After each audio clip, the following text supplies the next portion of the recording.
काय तुम्ही अजूनही पालकत्वाची वाट पाहताय? 95,000पेक्षा अधिकच्या कुटुंबाचे आयुष्य आनंदाने भरले आहे. आजच कॉल करा आणि मिळवा फर्टिलिटी ट्रीटमेंटवर सूट आणि सर्वांना द्या आनंदाची बातमी. लग्नाचे दागिने म्हणजे श्रीमंत पेशवाई दागिने.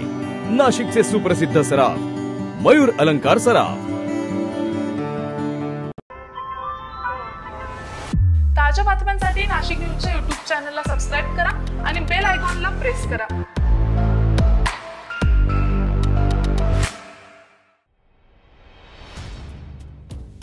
नाशिक महापालिकेचे माजी आयुक्त तुकाराम मुंढे यांनी नाशिक शहरातील मोकळ्या भूखंडासह बांधीव मिळकतीवर लागू केलेल्या अव्वाच्या 1.25 कर आकारणीला राज्य शासनाच्या नगरविकास विभागाने ब्रेक लावला आहे.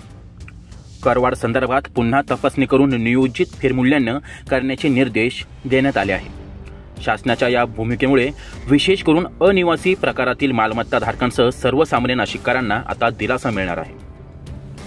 महापालिकेचे माजी आयुक्त तुकाराम मुंढे यांनी 31 मार्च 2018ला स्वतःच्या अधिकारामध्ये शहरातील मोकळ्या भूखंडासह बांधीव मिळकतीवरील मूळ करारामध्ये 70% वाढ केली होती. या करवाढीमुळे शहरात संतापाचा आगडो मुसळला होता. 5 ते 6 पटींनी करवाढ झाल्याने नागरिकांमध्ये देखील संतापाची ही लाट पसरली होती.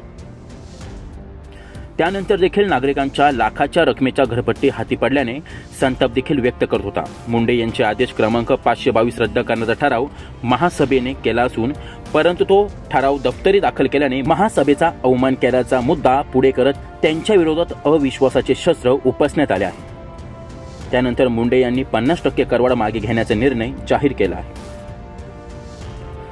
दरम्यान आयुक्तांची मनमानी असल्याचा दावा करत उच्च न्यायालय तत्कालीन काँग्रेस गटनेते शाहू खैरे, माजी महापौर अशोक मोटोडक, राष्ट्रवादी काँग्रेसचे गटनेते गजानन शेलार, गुरमीत बग्गा यांनी धाव घेतली असून अद्याप न्यायालयाने त्यावर निकाल देखील दिलेला नाही.